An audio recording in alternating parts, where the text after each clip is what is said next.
If you have said to yourself, I should write that, or if someone has said to you, you should write that, then I'm talking to you because you need to write. And that's why you're tuned in to yWrite.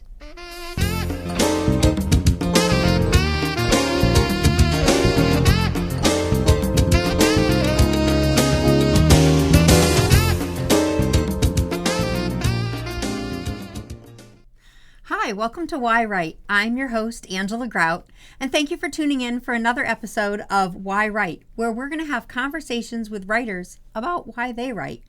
And these conversations are going to help you to find out why you should be writing too, because we all have a story inside of us, and how we tell our story varies from person to person.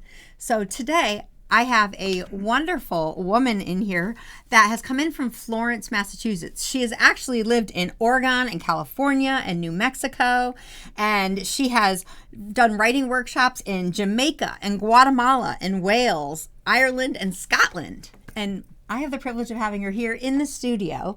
Her name is Jacqueline Sheehan, and Jacqueline is a New York Times bestselling author. She has written multiple books. Her book, The Tiger in the House, has won the bestselling author, New York Times bestselling author, and she has written 6 novels. So we have a lot to talk to her about, not only about writing books, but also about writing in general. She writes for the NPR commentaries. She's done travel articles and essays, including articles for the columns in the New York Times. And that one's called Modern Love. So we're going to talk to her about, modern love and loving writing. She has been a fellow at the Hawthorne Castle in Scotland, along with also being a fellow in Wyoming and Martha's Vineyard. So I also have questions about how she got these fellowships and what that was. So I want to welcome to the show today, Jacqueline Sheehan. Hi, Jacqueline. Hi, thanks for having me. Oh, thank you so much for coming in. I mean, you've just done so much in so many places. Well, when I was listening to you, I was, kind of saying, well, yeah, I have done that. Because, if you're living it, you kind of forget it. Oh, 100%. Yeah. I'm a florist, and sometimes I look, when Facebook reminds me of events that I've done, I'm like, oh, yeah, I did do that. It's like, yeah, I was there. I did do that. So congratulations on being a New York Times bestselling author. Thank you. I want to make one correction. Yes. So it wasn't The Tiger in the House that was the New York Times bestseller. It was 2 earlier books. Oh. Lost and Found, and Now and Then. And I was going to say, and Now and Then. I did know that Now and Then won that too. So thank you for correcting that. Sure. Tiger in the House, though, has had a really great run. People are loving it. And I'll jump right into that story because, writing about someone, a child who's sort of in the foster system, and, I just want to know, why write a story like that? She has this mentor, Dahlia. Delia. Sometimes when you're reading, you pronounce people's names differently. Delia. Yeah. Delia. Yes, that sounds prettier. Yeah. So the foster care system has fascinated me. It's an emergency system. It's a great system. It's a flawed system. Yeah. All of those things. And when I was a psychologist at Westfield State College, I, for some reason, met a lot of students who had grown up in the foster care system, and I learned a lot from them about what it was like. For example, someone who was a first-year student came to me in the counseling center and said, Thanksgiving is coming up. I don't know where to go. And I said, what do you mean? And she said, I don't have a family now. I graduated from the foster care. 18, you graduate out into the world. So she had to be so creative, all of her young adult life, she had to be so creative about how to find a place to be if you don't have a family. So, as I said, I learned a lot from students. And, this is where, as a writer, I always get curious about why someone writes a book. So you're writing these books, obviously you have a lot of knowledge about it and firsthand experience dealing with these. And curiosity. Sometimes I write to find out more. Yeah. Because I love to do research. That's so fun for me to do. For example, with The Tiger in the House, because it was partly about the heroin trade, first moving up through New England, kind of passing right along Route 91 here, up into, the smaller states and ultimately up into Maine. Yeah. So interviewing a detective in the South Portland, Maine, who was so terrific. He was so helpful, and every once in a while we still email each other. I didn't realize how much I enjoyed the research. When I did April Rain, which is a murder mystery, I would, talk to detectives and, even share with them my what ifs. Like, what if this happened in a crime? What if this happened in a crime? And a lot of times they would just say, well, you have a very vivid imagination. Right. It's not going to happen that way. That doesn't happen. I'm like, are you sure? Yeah. But, like, talking to them is its own form of research. Yeah. Not just like, I think some people think research is looking at a book and, hands-on, but it's like conversations with people who have real experience. Right. And it's getting to, so for example, with the South Portland Police Department, or even with the Northampton Police Department, because I've interviewed them too, you get beyond the cardboard character, beyond the caricature of a police officer, and you get to know the person. Yeah. No. So when did you start writing? Let's start a little bit at the beginning. You have 6 books here in front of us. Yeah. So there were many false starts early on when I couldn't figure out how to make a living from writing, and so I made a living from being a psychologist, and then left that to be a full-time writer. But I started publishing. My first book was published in 2003. Wow. So that is now 20 years ago. Yeah, which hard to believe. Yeah. And I wasn't really sure I could make a go of it. So I was still working at Westfield State College. And that first book was historical fiction based on the life of Sojourner Truth, who I admire as an American hero so much. But it was fiction. It was an imagining of her early days. And it sold modestly. So I thought, that's how it's going to go. I'm going to work my butt off, and then I'm going to have these modest sales. Right. And then I wrote another book called Lost and Found. And I had just then left Westfield State. I decided to take the leap. I said, if not now, when? Yeah. When can I be the writer I want to be? And I got a call one day from my sister after the book had first been published. And she said, I know you said you published this book, but I can't find it. I can't find it in the bookstores. And I thought, what has happened now? What has befallen me now? I called my editor, and she said, your sister can't find it because we can't keep it stocked on the shelves. Wow, well, that's a fun problem to have. Gosh, and it just took off like crazy. So it doesn't often happen like that, and I'm grateful that happened. How did you publish that? Did you go through a traditional publishing house? Yeah, I did. So did you query them, and how did you get them to sign up to do this? Yep. So first, you have to have an agent. You have to query agents, which is a process all in itself. Yes, it is. It is not an easy process. And then it's the agent who approaches the publishing companies. They are the ones that have to sell your book to them. And they took it kind of, half-heartedly. It's like, nice book. They were not expecting it to take off either, but it did. Wow, that's great. Yeah. And, talking about getting an agent first, we've had a literary agent here on the show, and, we've talked to him about, how he's with Trident Media, and, talking about how he recruits and, finds his authors. And, the other thing is it has to be a match. Do you know what I mean? And, it's like you want to say, oh, this agent's interested in me, you want to jump right on board, but sometimes you do need to find out if it's a match for you. True, because your temptation is to, if an agent is interested in you, temptation is like to fall to your knees. Yes, you're like, thank you. Yeah, 100%. Yeah. But you develop a working relationship with them, and you have to be able to communicate what you need and trust that they're gonna, represent you properly. Yeah. So now, have they done all of your books?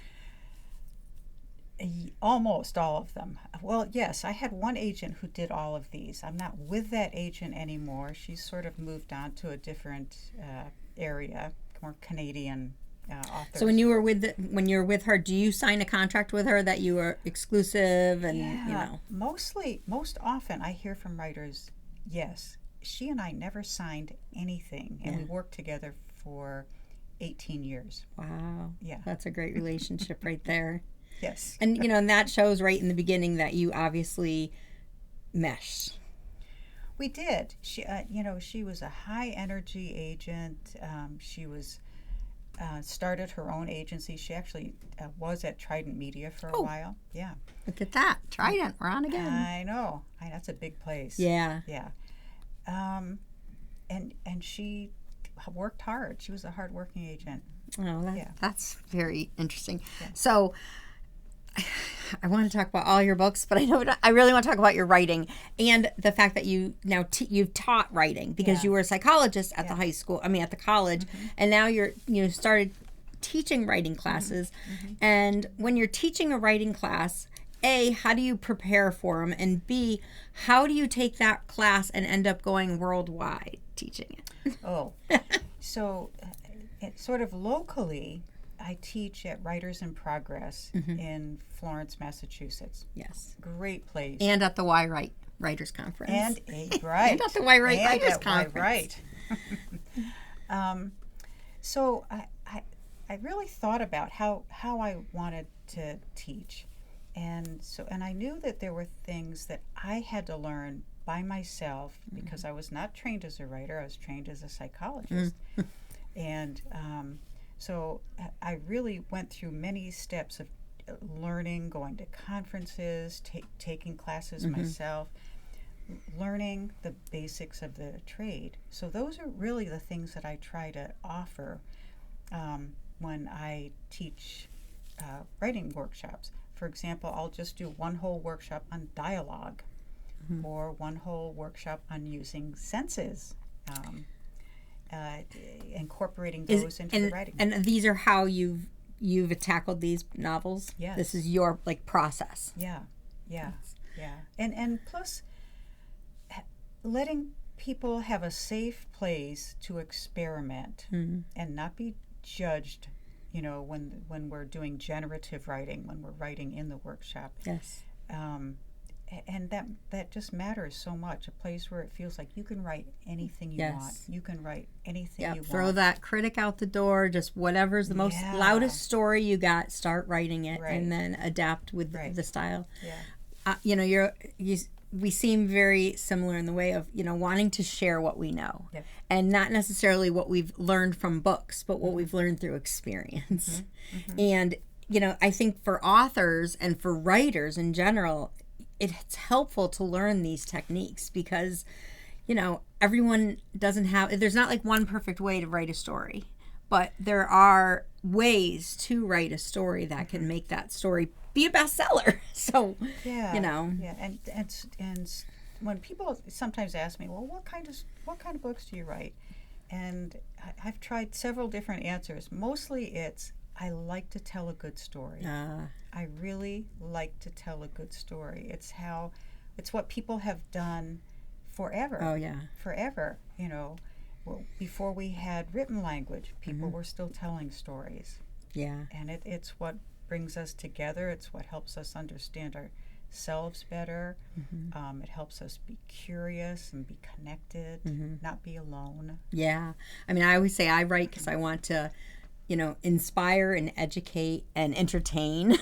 But at the same time, I write because I'm curious and I'm looking for either the answer or I'm looking for, the moral of the story or, things like that. Like my book, Dear Baby Get Out is, the final week of pregnancy. It's a memoir, but it's, I found the humor in it. Because that's the title, Dear Baby Get Out. Dear Baby Get Out. Yes. Dear Baby Get Out right here. Totally understand that. Yes. And, with writing it, I mean, I literally took all of my baby journals from both my pregnancies and just kind of, pieced it together in the last week because I would write I'm a writer. I every night journalize, how I'm feeling. And, that last week was so frustrating because I really was like, I think I'm dying. Like, Right. I'm so uncomfortable. I'm never going to I have no energy. How do you want me to push a baby out?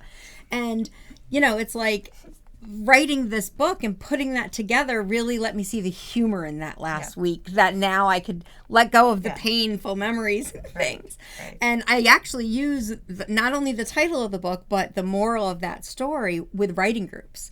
Because I say, if you have a story in you, you're the only one who can get that baby out. That is really true. And there's no one else that can tell your story. Yeah. And, the other thing is that, and it's not just even a story. It's like if you have a dream or a wish or a desire, I mean, it could be to put the addition on your house. Like you have to take the momentum and make it happen. So you have to say, dear baby, get out. And, in that process, there are, midwives. There are professionals who can come in to guide you and help you. And that's where, writing programs and writing groups and college and classes and yWrite conferences come in, handy, because they are like kind of that guidance and the midwife of helping you to develop that dream, that story, and then, of course, finding the humor in it also. Yeah. And also sitting your butt in the chair. Oh. Yeah. Yeah. And just really doing it. Yeah, because you want to sometimes avoid it or procrastinate or, come up with a writing. Do you have a writing schedule? Like, how do you Everybody thinks that I do, but I don't. My schedule is mostly getting all the procrastination out of my system. Dusting the floor. Oh, I can clean that junk drawer one more time. Right. And I do. I have to flush it out of my system, and then I can sit down and write. Yeah. Yeah.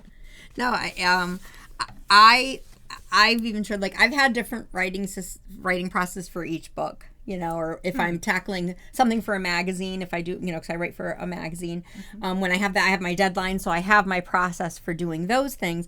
But where I find I really have a schedule is in editing. Like once I sit down and say, okay, I'm going to start editing, I procrastinate forever to do it. Yeah. But then I will say, okay, I'm going to edit, either this amount of words or these chapters and, really do my checklist to get it done. Yeah, I like editing. You do. For me, it's sort of like landscaping or trimming bushes, which I also really like to do.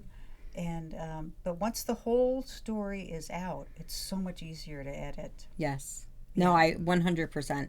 Because I have found in smaller pieces I've done, I want to write it, handwrite it, and then as I type it, I start editing it. Yep. And then when I try to put something else in, I'm like, it doesn't, quite go yet. Yeah. So I just type them as individual pieces, and then it's a puzzle. I've gone to the library and put each sheet out on the piece of, table, and then just kind of shuffled them around.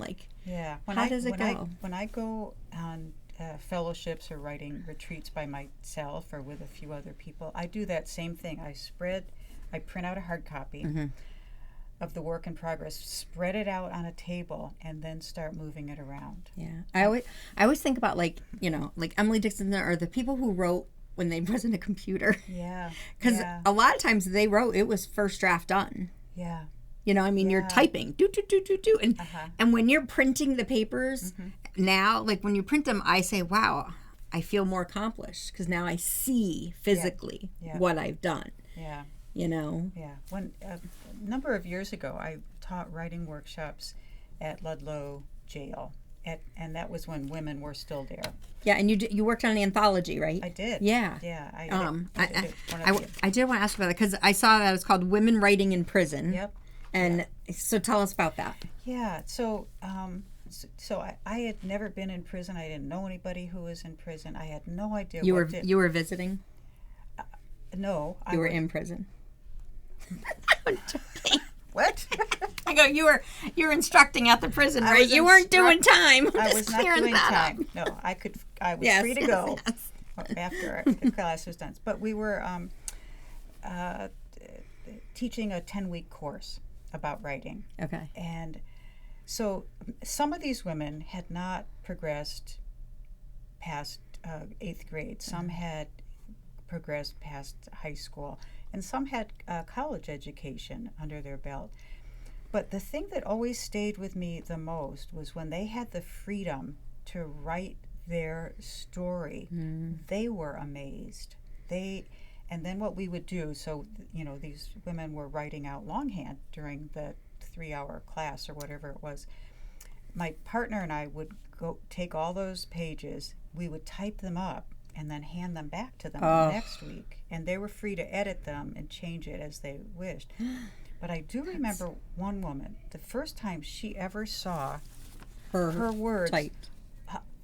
She started to cry. She couldn't believe it, that she had that power. It gave her so much power. That's such a beautiful story. I mean, Yeah. I mean, it is very powerful to see your thoughts. Yeah. Like that's why I like to write. Even every day writing my to-do list. Like I can keep it in my head, but when it's on the paper, I feel I'm calm. Me too. And I'm like, okay, I can tackle this now that I see it, because otherwise, it's, I'll scramble in my head.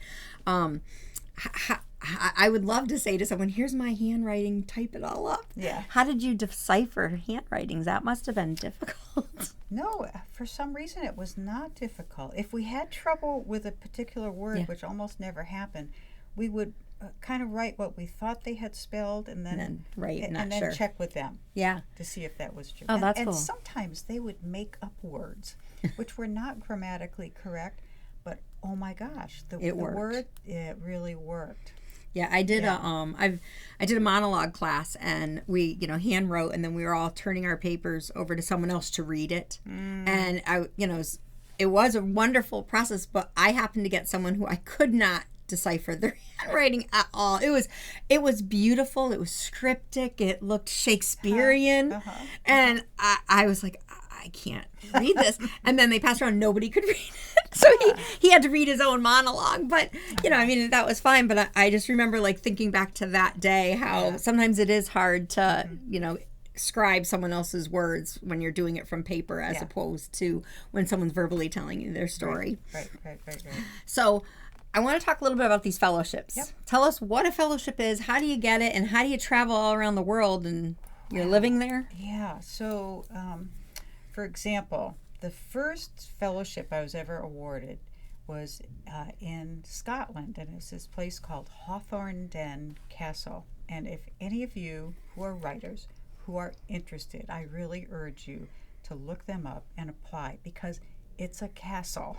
Really? It's a castle built in the 1400s, and they've remodeled it on the inside, so it's suitable. But so in this particular fellowship, you apply, a group of people, other writers select you, and we had we were there for a month, and there were 5 of us, so 5 each month, and they end up giving a lot of fellowships. This particular place did the smartest thing. They would not allow Wi-Fi. Oh? Yes. That's kind of a good thing. No research, got to find it out on your own. So in that month, I wrote 90 pages. Wow. It's the most I've ever written in one fell swoop, because I was not distracted by Wi-Fi. And you were writing your work? Yep. So I know there's some, maybe it's not a fellowship, but there's some programs you can do where, you become the writer in residence, but you have to use that location in your story. Oh, I haven't seen that. Oh, you haven't? Yeah, no. I've seen, because they want their location to be, talked about. Yeah. So you didn't have to do that in Scotland things. No, I mean, of course you give them a ton of credit. Yeah, because of course. It's a huge gift. They're giving you a place to be. They're taking care of you, really, for a month. They're feeding you. They deliver lunch in a little basket outside your door. And, and it's, as I said, it's a huge... And you can just focus just on writing. Yeah.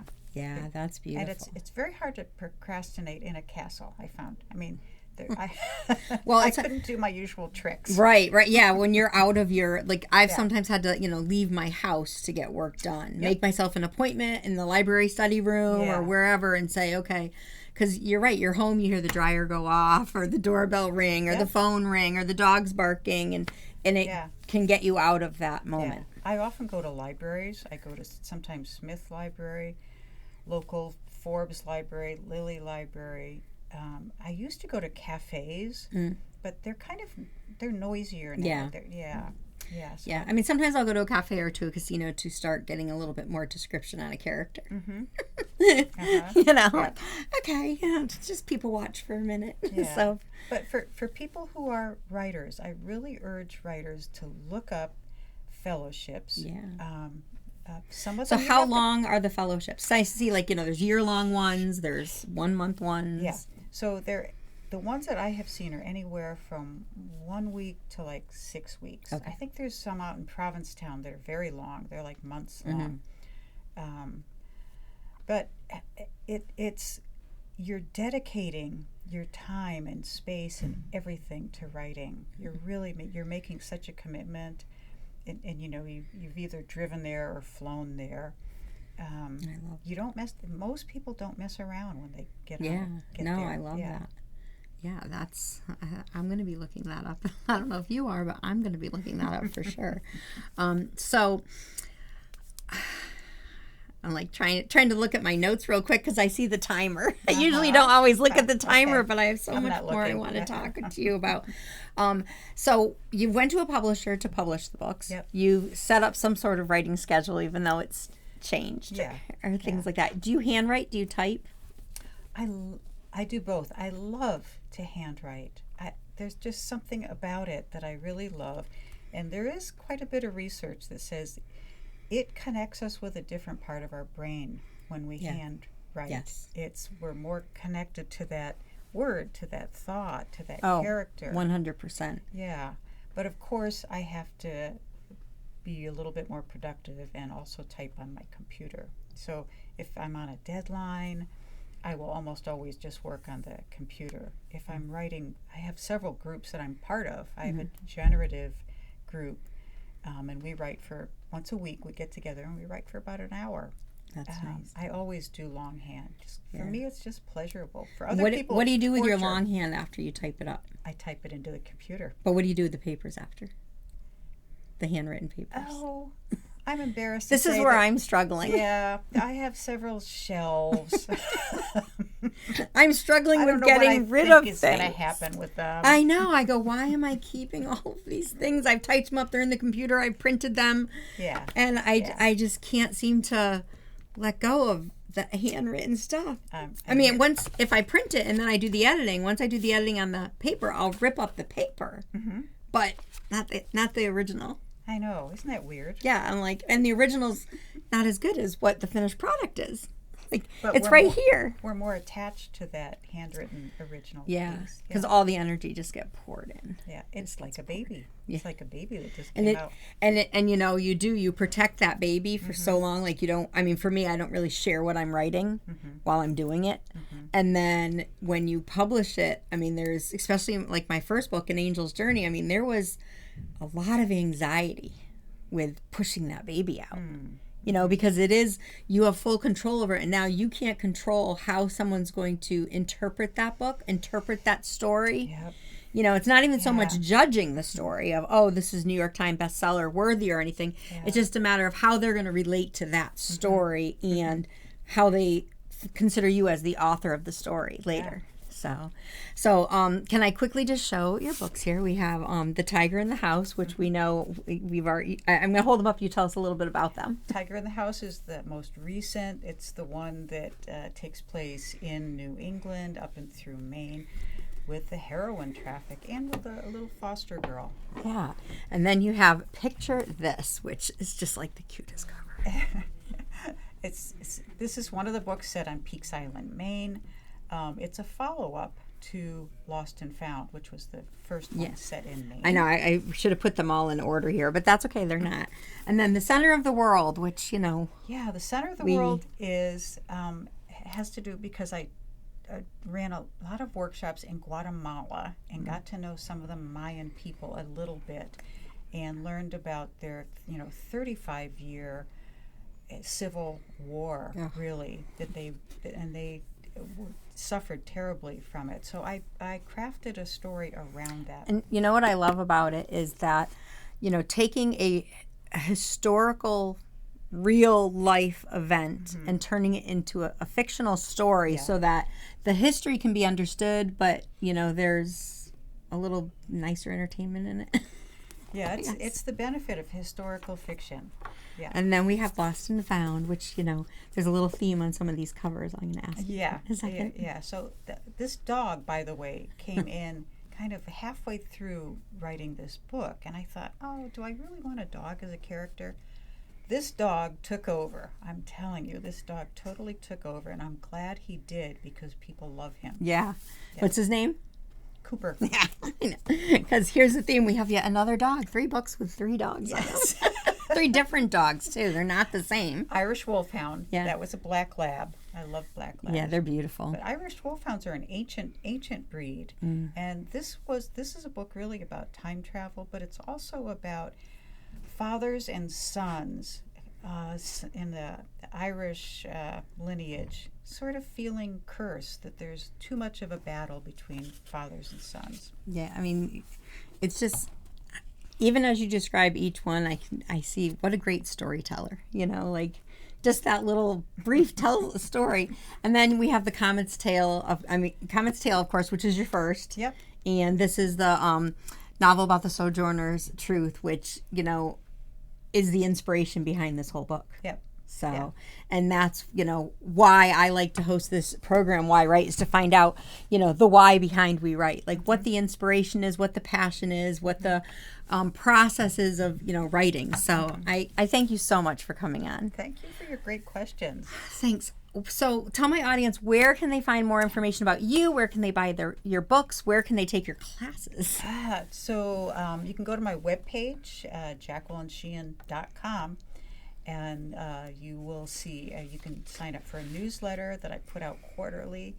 I teach classes at Writers in Progress in Florence, Massachusetts. There will be an upcoming conference April 6th called Right Angles that will be held in Northampton. And that's along with Straw Dogs. That's Straw Dog Writers also. Yeah, I'm the president of Straw Dog Writers Guild. Didn't even bring that up. And we offer free workshops and craft events for writers. So please check that out. We'd love to see you. We're trying to offer more things in Hampden County. Mostly our things honestly do take place in the Florence, East Hampton, Holyoke area. And I think that is it. Well, that's wonderful. And I look forward to a future with yWrite and, all that you do to bring things into the Hampton County. Because what Straw Dog Writers offers and Writers in Progress offers is really great for learning tools, and writers groups, and just, community. Community, that's what this is all about. It is. And then, of course, you do have some things on Zoom. There's been some Zoom events. Sure. Yeah. Thank you, COVID, for launching us all into Zoom. Yeah. But so when I teach a workshop on Zoom, we have writers from all over. There are writers that follow us from Canada, other countries, from Germany, who join us for these writing workshops. Yeah, which is great because when you're home and if you don't want to drive out, whether it's winter or you're a homebody, you can still take these classes. So. Thank you very, very much. Thank you. I really appreciate all of this. Come on, you have to have enjoyed this conversation because I want to keep it going, obviously because I'm over my time limit. But I do want to thank Studio 954 for making this possible today. I want to thank you, my audience, for tuning in. And this is the part of the program where I'm going to give you a writing prompt. We talked a little bit about fellowships today. So what I want you to do, pick up your pen and paper, set your timer for 5 minutes or 15 minutes, and I want you to write about something about, like, if you had 1 week where all you had to do was one thing, and that was to concentrate on telling a story in your life, what would you write about? You just have that 1 week and you can just work on it nonstop. You don't have to worry about feeding the kids or letting the dog out or anything like that. So take some time and explore your thoughts about, what you would really want to focus on for, a week's time. I want to thank you so much for joining me on yWrite, and make sure to subscribe. I'll have all of the links down below, and thank you so much. I'll see you next time.